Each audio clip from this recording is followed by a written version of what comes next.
नमस्कार. Millionaire farmer of India award 2024मध्ये आपल्या सगळ्यांचं स्वागत. मी भावना आणि आपण पाहतात कृषी जागरण मराठी.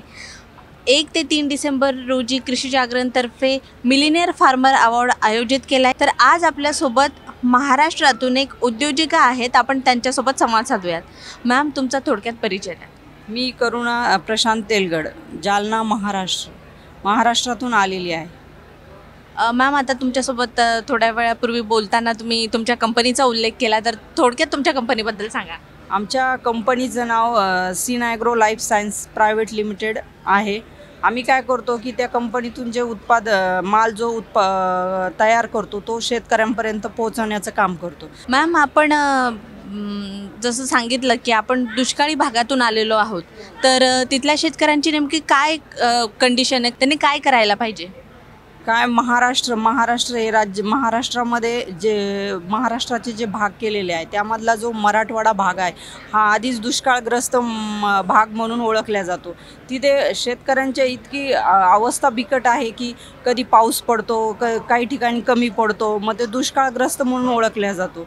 तर तेथील शेतकऱ्यांना आता दिवसेंदिवस सरकारच्या ज्या योजना येत आहेत त्या योजना काही शेतकऱ्यांपर्यंत पोहोचतात, काही शेतकऱ्यांपर्यंत पोहोचत नाही.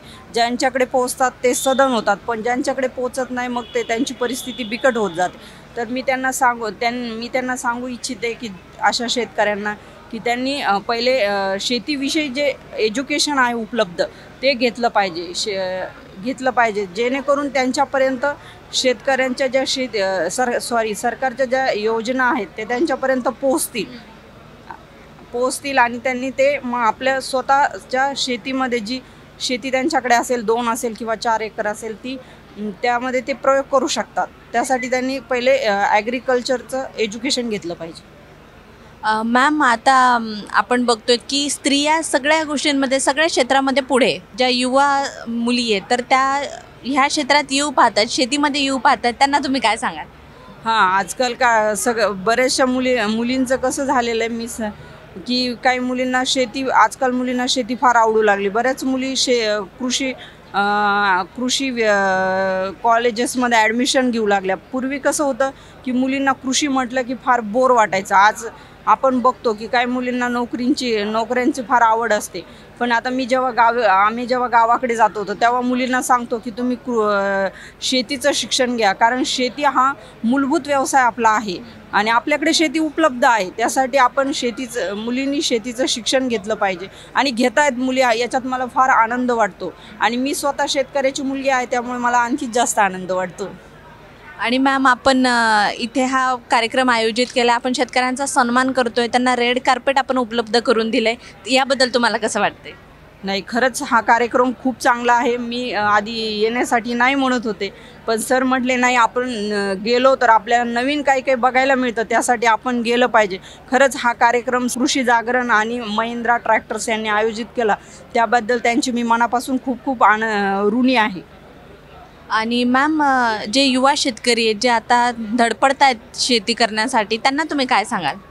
मी त्यांना एकच सांगेन की तुम्हाला तुम्ही शेती केली पाहिजे आणि शेतीमध्ये नवीन प्रयोग केले पाहिजे, जे की नवीन सीड्स उपलब्ध आहे, नवीन लिक्विड्स फॉर्ममध्ये जे औषधं आहेत ते सगळ्यांचं तुम्ही सगळीकडं लक्ष पूर्ण, जसं की आपण इंटरनेट आहे सध्या, आपण यूट्यूबवर सर्च करून, गुगलवर सर्च करून जगात कुठं काय चालतं, कुठं कोणत्या म्हणजे जे शेतामध्ये वेगवेगळे प्रयोग केले जातात त्याचं सगळं ज्ञान घेऊन आपण शेती केली पाहिजे. आणि असं कधीच समजलं नाही पाहिजे की मी कमी आहे कुठेतरी, असं समजलं पाहिजे की मी स्ट्रॉंग आहे आणि मी शेती करू शकतो चांगल्या प्रकारे. जसं आता मॅमने सांगितलं की युवकांनी नवनवीन प्रयोग केले पाहिजे, नवीन तंत्रज्ञान शिकलं पाहिजे आणि स्वतःला कमी समजलं नाही पाहिजे. जेव्हा आपण ह्या सगळ्या गोष्टी करू तेव्हा आपण शेतीत नक्कीच यशस्वी होऊ. धन्यवाद मॅम, तुमचा अमूल्य वेळ आम्हाला दिल्याबद्दल. अशाच अधिक माहितीसाठी बघत राहा कृषी जागरण मराठी. धन्यवाद.